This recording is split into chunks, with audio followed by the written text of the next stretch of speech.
Hi, అందరికీ నమస్కారం.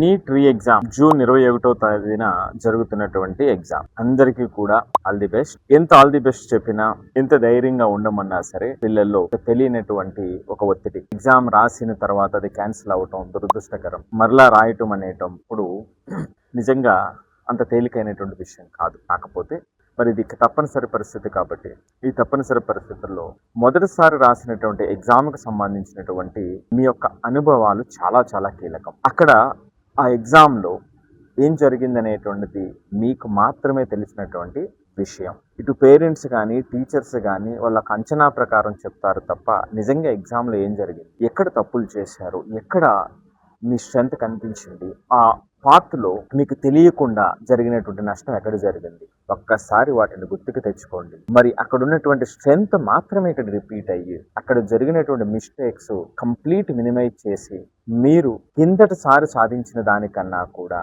మంచి ఇంప్రూవ్మెంట్ రావటానికి ఈ జరిగినటువంటి ఎక్స్పీరియన్స్ ఉపయోగించుకుంటాము. ఇది మాత్రమే మీరు ఆలోచించండి.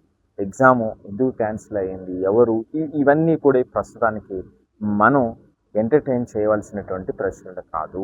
యాజ్ ఎ స్టూడెంట్స్గా రాబోయేటువంటి రోజుల్లో రాస్తున్నటువంటి ఈ ఎగ్జామ్ మనం ద బెస్ట్ ఇవ్వడానికి మాత్రమే మనం ప్రయత్నించేద్దాం. మొట్టమొదటిగా అందరూ చాలా సంతోషంగా తీసుకోవాల్సినటువంటి ఒక విషయం ఏంటంటే జూన్ 21 జరుగుతుంది. అదే రోజు ఇంటర్నేషనల్ యోగా డే.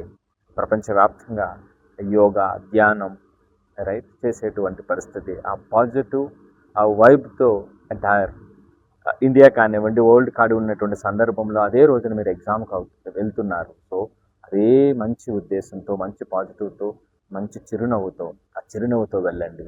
ఎగ్జామ్కి సంబంధించినటువంటి ఏవైతే మీకంటూ ఒక స్ట్రాటజీ ఉంటుందో ఎలా చేయాలనేటువంటిది, దాన్ని పదునైనటువంటి ఆయుధంగా వాడటము. సో దాని ద్వారా మీరు అనుకునేటువంటి రిజల్ట్ సాధించడం అనేటువంటిది మీ ముందున్నటువంటిది. సో వేరే అపోహలు ఏమి పెట్టుకోకుండా మీరు పడినటువంటి కష్టం, కొంతమంది 12th రాస్తున్నటువంటి వాళ్ళు ఉన్నారు, కొంతమంది రిపీట్ చేస్తున్నటువంటి వాళ్ళు ఉన్నారు. అందరూ కూడా ఎన్నో రోజుల పాటు, గంటల పాటు, వేల గంటల పాటు మీరు పడినటువంటి కష్టం, మీరు డాక్టర్ కాబోతున్నటువంటి కళ, ఎంతోమంది జీవితాలకి వెలుగును ప్రసాదించేటువంటి అవకాశం మీకు రాబోతున్నటువంటి సందర్భం. సో కాబట్టి ఆ పాజిటివ్ ఫీల్లో మీ బెస్ట్ ఇవ్వటానికి జూన్ 21వ తేదీ మీకోసం ఎదురు చూస్తుంది.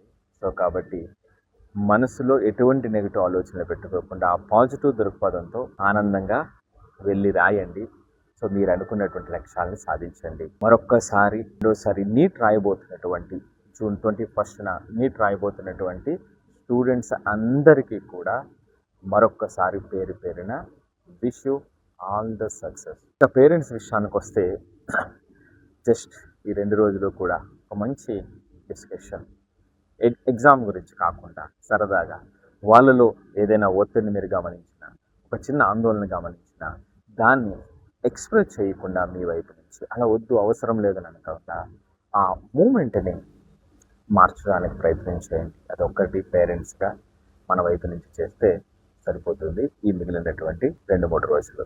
Once again wish you all the success my dear NEET aspirant. Thank you.